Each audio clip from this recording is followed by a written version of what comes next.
109 편 말씀 보면은 다윗의 기도로 쭉 이어지는데 굉장히 중요한 내용들이 있어요. 그 중에 하나가 뭐냐면은 굉장히 저주하는 내용들이 계속 나오죠.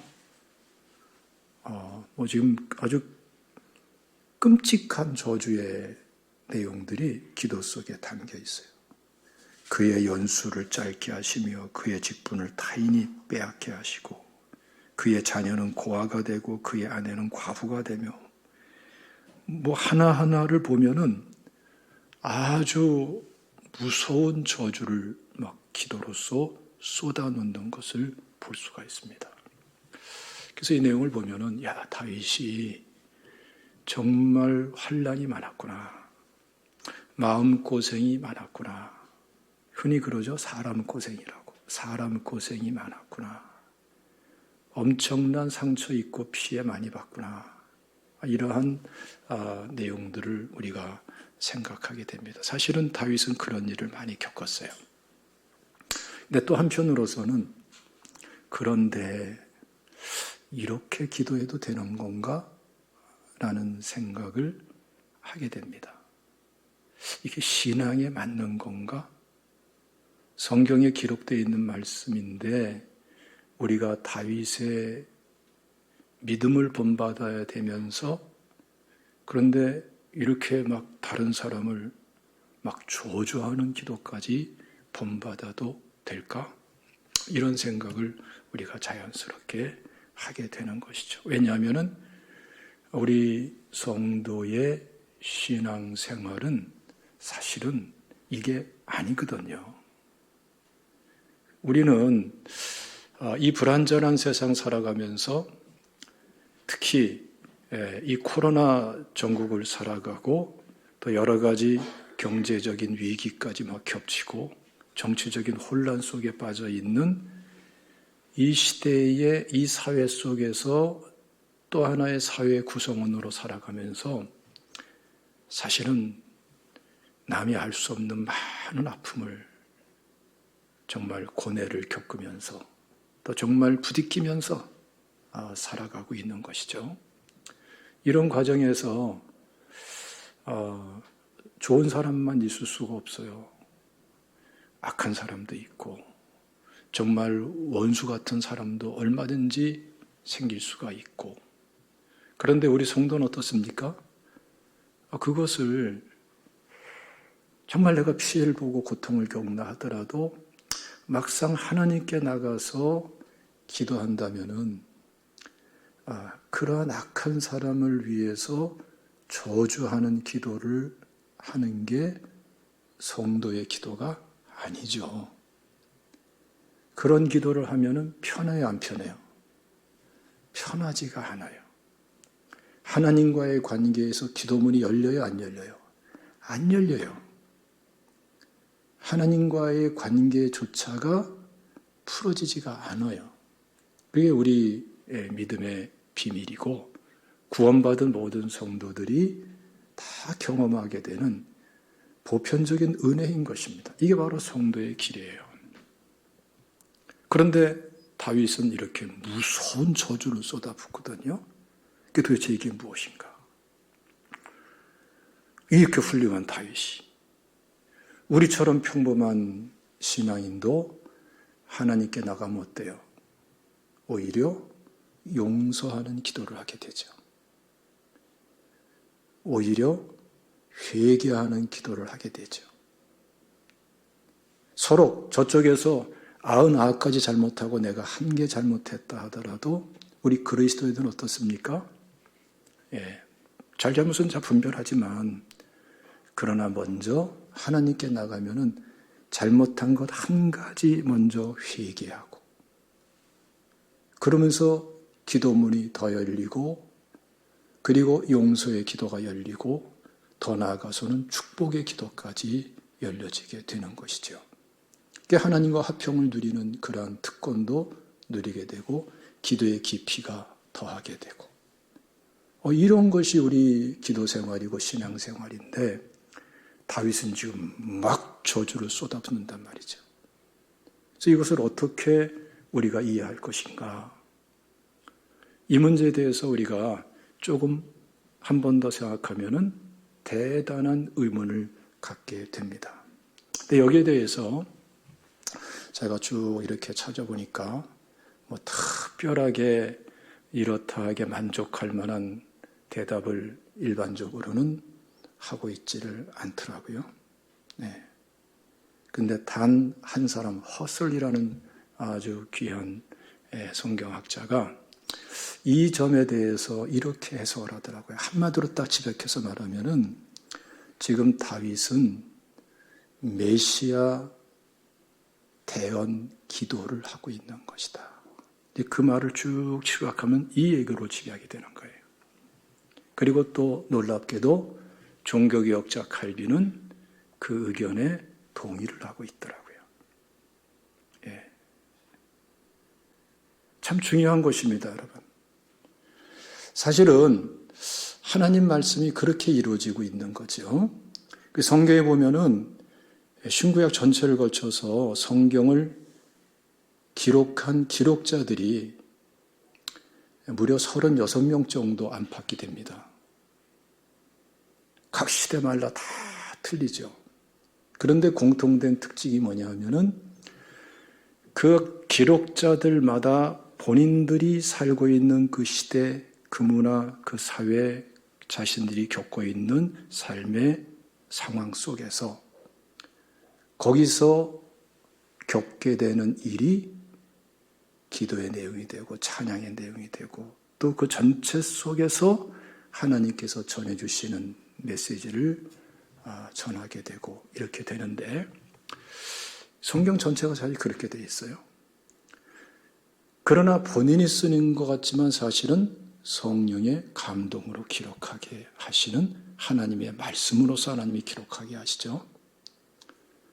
그래서 이렇게 하나님께서 성경을 기록하게 하실 때에 그 말씀이 1.1획도 틀림이 없이 하나님의 전하고자 하시는 그 뜻을 담아서 전할 수 있도록 그렇게 기록하게 하셨다는 측면에서 말할 적에는 축자영감이라고 그래요.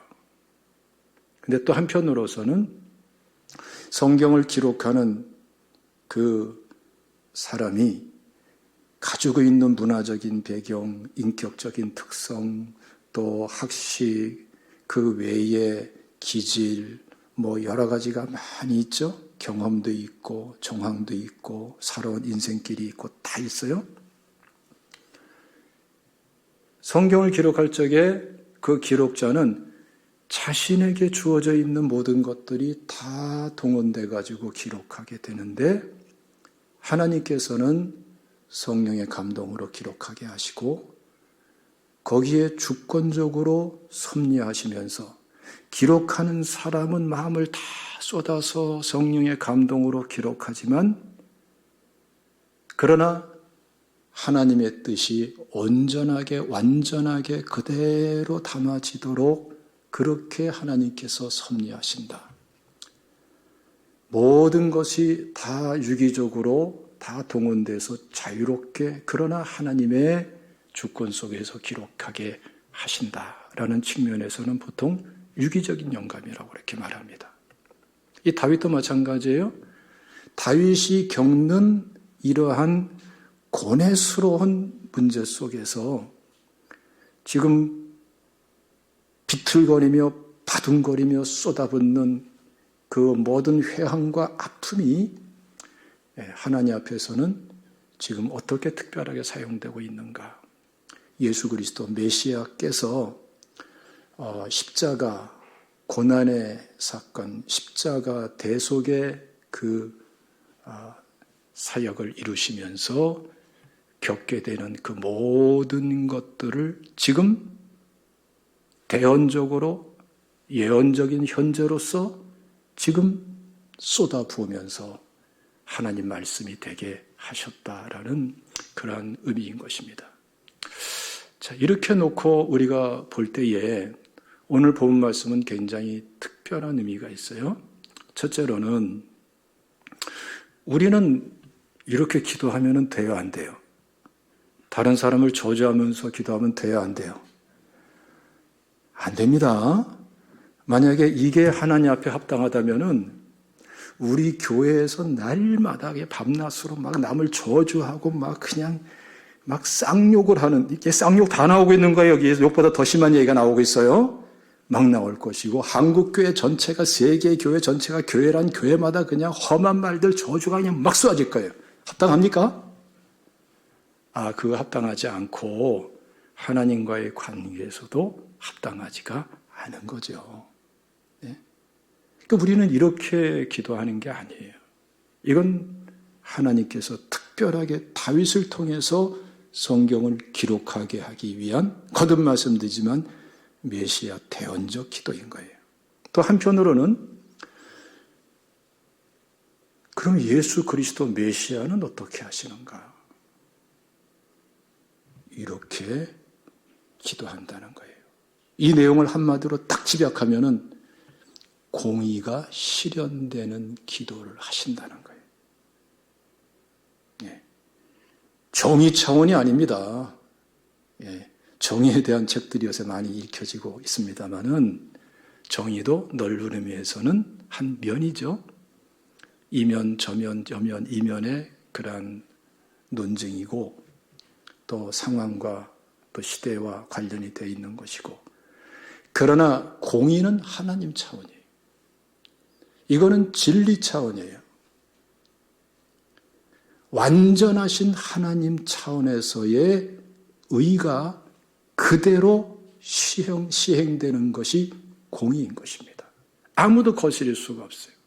그 하나님의 공의 차원에서의 기도가 메시아로부터 그냥 쏟아져 부어지는 거예요. 언제? 우리 성도가, 우리 여러분들이 지금 이 험한 세상, 사망의 음침한 골짜기 같은 이 세상을 살면서 억울한 일 당하고 상처 입고 이용당하고 짓밟히고 피해보고 속아 넘어가고 빼앗기고 정말 마음에 정말 수치스러움을 느끼고 억울하고, 그럴 때에 성도는 이 다윗처럼 저주하지 않지만 메시아 예수 그리스도는 이 공의가 실현되기 위한 기도를 하신다 이거예요. 어디서 하십니까? 하나님 우편에서 하시는 거죠. 로마서 8장 34절 말씀 보면은 이는 그리스도 예수시니 그는 하나님 우편에 계신 자요 우리를 위하여 간구하시는 자시니라. 예수 그리스도는 승천하셨고 부활 승천하신 주님께서는 그러나 동시에 세상 끝날까지 너희와 항상 함께 있으라고 하셨고, 예수 그리스도는 하나님 우편 권능의 자리에 있지만 동시에 우리를 위해서 기도하시는데 하나님의 공의가 우리의 삶에, 우리의 관계 속에, 사회생활 속에 그대로 부어지도록 기도하고 계신 분. 이걸 지금 설명하는 것이 오늘 본문의 말씀인 것입니다. 그러므로 우리 성도들이 지금 이 땅을 살아가지만 어떻게 살아가고 어떻게 승리해야 되는가를 이 말씀을 통해서 우리가 명확하게 알아야 되겠어요. 우리 어떻게 생각하면은 피해봤으니까 갚아야 되고, 대로 받았으니까 뭐로 갚아야 돼요? 말로 갚아야 속 시원하게 보이고, 그래야지 뭐가 치유될 것 같고 속이 후련할 것 같고 뭐 이긴 것 같고 이렇게 생각하기 쉬운데, 우리 그리스도인은 어때요? 하나님 앞에 나오면 그게 안 돼. 같이 미워하자니 괴로워. 해를 받았다고 같이 해를 끼치자니 하나님이 기뻐하지 않아. 믿음의 양심도 허락되지 않아. 말씀 보면 회개만 나와. 이래야 되나 저래야 되나. 이게 우리 그리스도인의 애매해 보이는 삶이에요. 그러나 이 말씀을 통해서 우리가 확신을 가질 수 있는 게 뭐죠? 애매한 거 아니다. 애매한 것이 아니다. 우린 분명한 삶을 살고 있는 것이다. 우린 같이 악해지는 것이 아니고 같이 피해를 주는 것이 아니고 오히려 선으로 악을 이기면서 사는 삶을 사는 것이다. 그게 어떻게 가능한가? 하나님이 살아계시기 때문이다. 하나님의 실제를 인정하면서 사는 것이 바로 우리 그리스도인의 삶이다. 이걸 지금 선포하고 있는 거예요.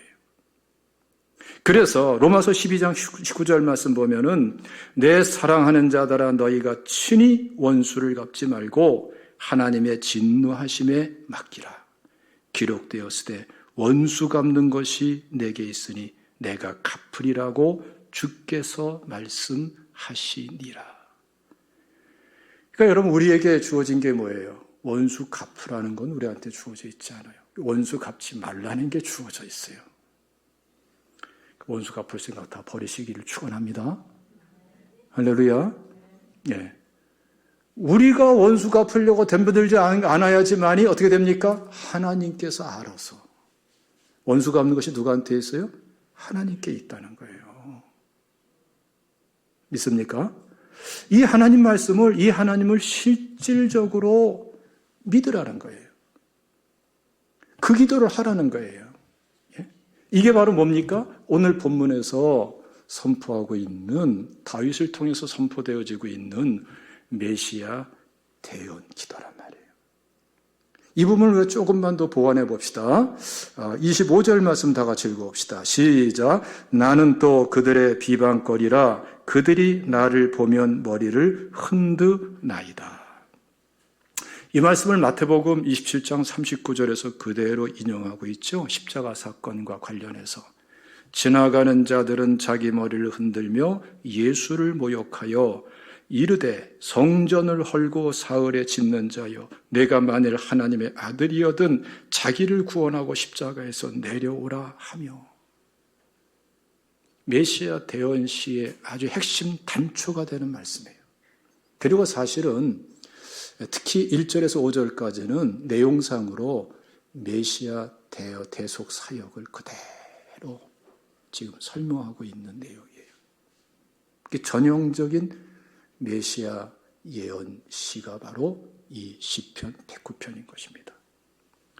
그러므로 우리의 소망은, 우리의 해답은 세상과 똑같은 게 아니에요. 악하다고 같이 악해지면 어떻게 됩니까? 내가 먼저 망가져요.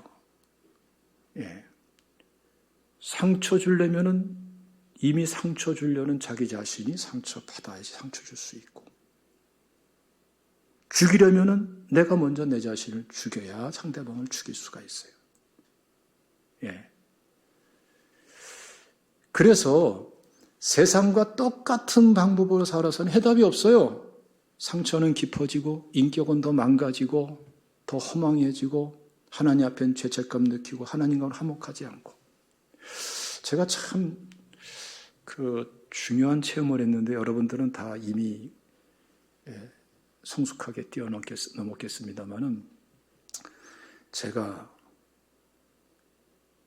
따지는 걸 잘했거든요. 경우를 따지고 이치를 따지고 옳고 그름을 따지고. 근데 참 이상해요. 따지면 어떻습니까? 따져본 적 있죠? 예? 이상하게 내가 옳아서 경우를 따졌는데 은혜가 없어. 이게 힘든 문제예요. 예? 분명히 옳으니까 옳다는 얘기를 했는데 옳다는 얘기를 하면 할수록에 은혜는 자꾸 빠져나가. 하나님과의 관계도 편치가 않아요. 하나님이 기뻐하지 않는다는 거죠. 예? 심지어는 정말 내가 옳고 그냥 있으면 안 되겠어 가지고서 그걸 따져 가지고서 상대방을 완전히 코너로 몰아넣어서 그냥 외통수로, 장기 두듯이 외통수로 만들어 버리면은, 그러면 이제 모든 게 다 자명하게 옳고 그름이 판단된 것 같은데 저쪽은 더 상처받아. 잘못했는데 회개하기보다는 상처를 받아. 관계는 더 나빠져. 은혜는 소멸되고. 그래서 제가 결심한 게 뭐냐 하면은, 오래전에 결심했어요. 따지지 말자. 할렐루야. 따지면 따지면 옳게 되는 게 아니라 은혜가 다 깨져버리고 옳게 되는 게 아니라 더 많이 망가지더라고요. 이게 또 돌이켜보면은 맞지 않는 것 같지만 또 은혜의 세계이기도 해요. 우리가 어떻게 살기를 원하십니까? 예. 하나님의 은혜의 원리, 말씀의 원리, 언약의 원리대로 하나님은 우리가 살기를 원하십니다. 한번 읽어봅시다. 베드로전서 3장 9절 말씀 다 같이 읽습니다. 시작. 악을 악으로 욕을 욕으로 갚지 말고 도리어 복을 빌라. 이를 위하여 너희가 부르심을 받았으니 이는 복을 이어받게 하려 하심이라. 그렇죠. 우리에게 주신 사명이 뭔지 아세요? 여러분, 직분도 사명이고 은사도 사명이고 다 사명이라고 말할 수 있지만 여러분 진짜 중요한 사명이 뭔가를 알아야 돼요. 하나님과의 관계는 언약적 관계 속에서 하나님은 우리를 관계 맺으셨거든요. 하나님은 하나님의 언약을 반드시 지키시고 또 우리가 그 언약을 지키길 원하세요. 근데 그 언약의 핵심이 뭔지 아십니까? 창세기 12장 말씀 보면은 아브라함과 언약을 맺죠. 축복의 언약. 핵심적으로는 너는 복이 되라. 이건 너는 복을 받으라는 말씀도 되지만 다른 사람에게도 복이 되어 주라는 말씀도 돼요. 그건 네가 하나님 앞에서 복 받는 자가 되고 또 다른 사람에게 복이 되어 주고 네가 하나님 앞에서 복음을 받아들이고 다른 사람에게 복음을 전해주는 이런 사람이 이 은혜의 통로가 되라는 거예요. 근데 이때에 할 게 뭔지 아십니까? 바로 이 말씀이에요. 악을 악으로 욕을 욕으로 갚지 말고 도리어 복을 빌라. 예. 우리가 복이 되어줘야 될 사람인데 상대방이 악하다고 같이 악해지면 안 되죠. 상대방이 옳지 않다고 나도 그만큼 옳지 않겠다. 최소한 그만큼은 내가 갚아주겠다. 거기서 언약은 산산조각 나버리고 마는 거예요. 오히려 우리가 할 일은 뭐예요? 악을 악으로 욕을 욕으로 갚지 말라 이거예요. 악한 사람 악하게 대하지 말라 이거예요. 욕하는 사람 욕으로 대하지 말라 이거예요. 도리어 어떻게 하라? 복을 빌라. 이게 우리 사명이란 말이에요. 다르게 말하면 이게 우리 하나님께서 우리를 축복하기 위해서 맺어주신 언약이고 우리가 지켜야 될 언약의 조건인 거예요. 그러니까 싸움은 싸울수록 악하게 같이 대처하면 대처할수록 만신창이 돼버릴 수밖에 없고 은혜는 소멸될 수밖에 없죠. 윤리 차원에서만 생각하지 마세요. 하나님 말씀 언약 차원에서 하나님과의 관계 차원에서 이해하셔야 돼요. 그래서 말씀이 이렇게 이어지죠. 이를 위하여 너희가 부르심을 받았으니 이게 우리 사명이라 이거예요. 우리가 먼저 예수 믿고 구원받은 이유는 같이 싸우라 그런 것이 아니라 이거예요. 이미 세상은 악하다 이거예요. 그 사람들하고 같이 옳고 그름 따지면서 경쟁하고 같이 상처 주라고 부름받은 게 아니라 이거예요. 세상이 악하고 인간이 악하고 의인이 없기 때문에 너희를 의롭다고 인정하고 하나님의 자녀 삼았으니 무엇이 어떻게 돼야 마땅하냐 이거예요. 악을 악으로 욕을 욕으로 갚지 말고 도리어 복을 비는 것, 다시 말하면 복이 되어주는 것, 이것을 위해서 부름받았는데 어떻게 살 거냐 이거예요. 악하게 살 거냐? 그게 아니죠. 복이 되어주고 복을 빌어주는 사람이 되라 이거예요. 그래서 말씀이 이렇게 이어지죠. 이는 복을 이어받게 하려 하심이라. 이럴 때에 하나님께서 언약하신 축복을 하나님께서 아브라함의 언약과 아브라함의 축복이 그대로 임하도록 하나님께서 역사하신다. 또 그 역사하심을 힘있게 되기 위해서 주시는 명령이다. 이렇게 말씀을 하고 있는 것입니다. 그러므로 여러분 우리가 하나님 앞에서 기도가 대단히 중요한 거예요. 예, 기도. 오늘 본문의 이 다윗처럼 기도하면 안 되죠. 이건 하나님의 특별한 메시지를 위한 하나님이 들어 쓰시는 말씀으로서 메시아 대언적인 기도인 거고 우리는 어떤 기도가 되어야 될까요? 우리는 하나님 앞에서 여러분 첫째로 회개하는 기도가 되어야 됩니다. 예. 내가 아무리 옳은 것 같아도 나도 의롭지가 못한 사람이에요. 예. 내가 아무리 옳았던 사건 내용 같아도 그 과정과 내용 속에서 적어도 100가지 중에 한두 가지는 잘못이 있을까요? 없을까요? 있어요. 심지어는 그 100가지 중에 100가지 다 잘했다 하더라도 그 사건, 그 내용 외에 또 다른 죄가 우리한테는 있어요? 없어요? 있어요. 도대체 우리 자신만으로는 의의가 없다니까요. 오히려 하나님 앞에서 우리가 겸손하게 하나님께서 왜 이런 일을 허용하셨는가를 깨닫고 하나님께서 알게 해주시는, 깨닫게 해주시는 죄를 회개하고 나가야 됩니다. 그래야 기도문이 열려요.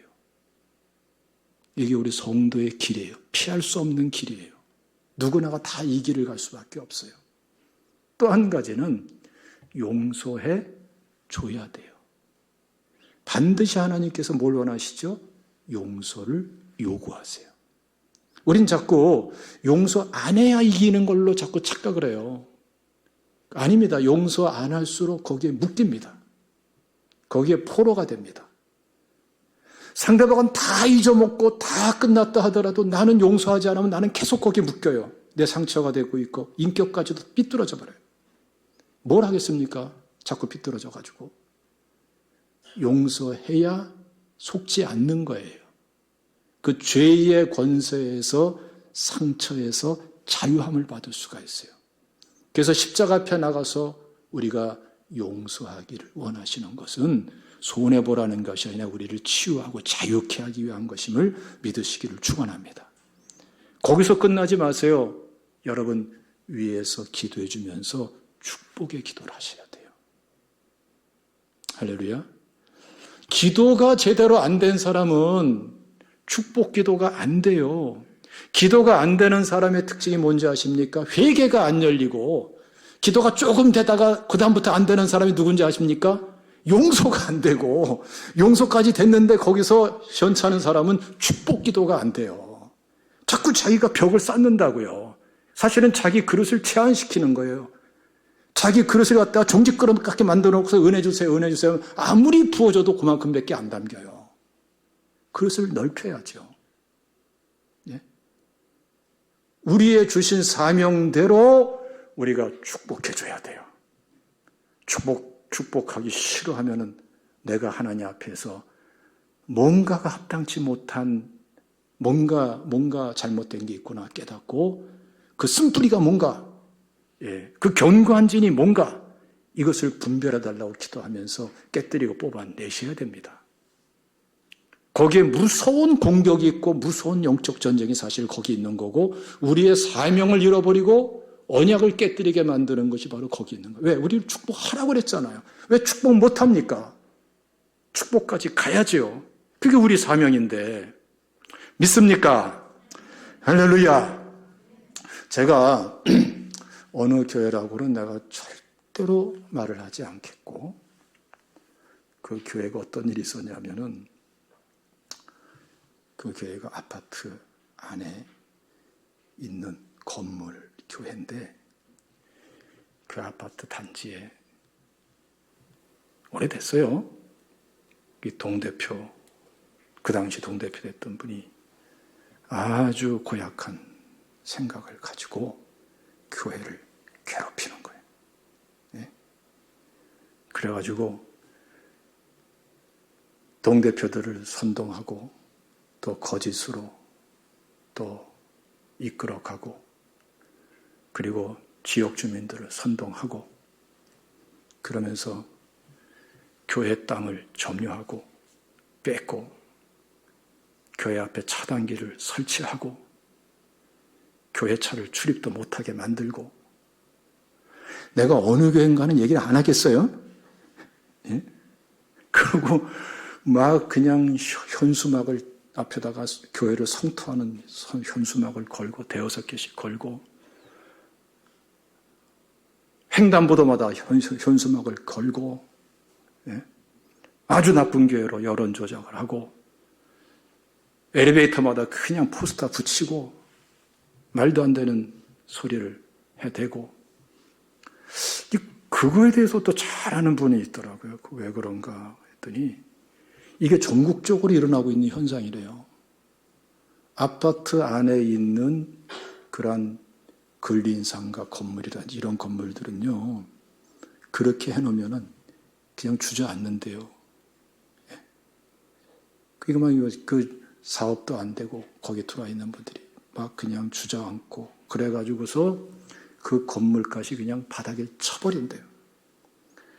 그러면 그거 갖다가 주변에 있는 부동산 업자랑 같이 이렇게 해가지고서 돈 한 푼 안 들이고 은행 융자만으로 딱 사고 한순간에 엄청난 차익을 갖다가 거둔다 이거예요. 산 다음에는 계약한 다음에 그냥 또 푸는 거죠. 그래가지고 뭐 꼭 그런 케이스라고 단정해서 말할 수는 없겠지만 그런 경우들이 전국적으로 많이 있다는 거죠. 자, 그러니 얼마나 고약합니까? 예. 그러니까 이 교회라는 특성이 어떻습니까? 교회라는 특성은 다양한 분들이 있잖아요. 또 다양한 분야에 계시고, 그러니까 어떤 분은 그 목사님께 찾아와서 목사님, 나 현수막 다 띄겠습니다 하는 분도 있고, 또 어떤 분은 내가 조용히 손 좀 봐주겠습니다 이런 분도 있고, 한쪽에서는 막 들고 일어납시다 하는 분도 있고, 예? 또 뭐 재판하자는 분도 있고.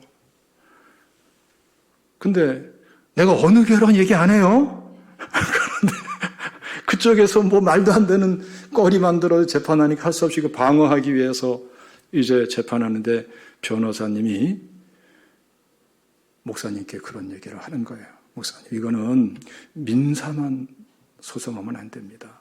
형사소송을 같이 해야 됩니다.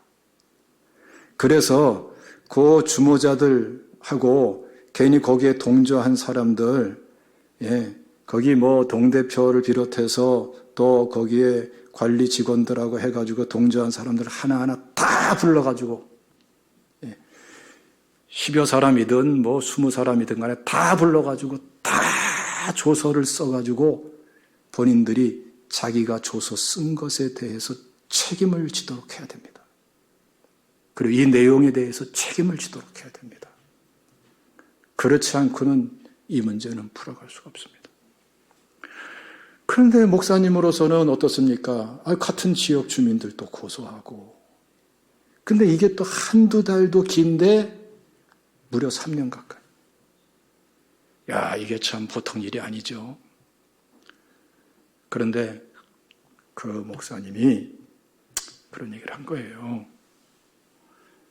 이거 우리가 이럴 적에 같이 싸움으로 맞을 것이 아니고 우리는 기도해야 되고 사랑으로 풀어야 되고 은혜로 풀어야 됩니다. 근데 성도님들이 말을 잘 듣잖아요. 그렇죠? 순종을 잘하고. 그래서 계속 기도하면서 그 북새통, 날마다 북새통, 그것을 감당해 나가고 있는데 하나님의 기적적인 역사가 여러 가지로 일어났어요. 웬만하면 그냥 뭐 상가든 교회든 그런 상태 되면 주저앉게 돼 있어요. 근데 하나님께서 교회를 견고하게 지켜주시는 기적이 있고, 성도님들이 견고하게 믿음 잃지 않고 그 현수막 걸려있는 그곳을 그 이상한 여론에 휩쓸려 있는 그 상황 속에서 믿음을 지키면서 나가고, 더 놀라운 사실은 안 믿는 사람들이, 또 믿다가 중단한 사람들이 그 현수막 그렇게 걸려있는 걸 다 뛰어넘고 거쳐와가지고 자진 등록을 꾸준히 해요. 그거 하나님의 역사가 아니고 될 일입니까? 근데 결정적으로 또 하나의 사건이 일어났어요. 그게 뭐냐? 갑자기 사람들이, 그렇게 난리치던 사람들이 힘을 잃어버렸어요. 조용해져요.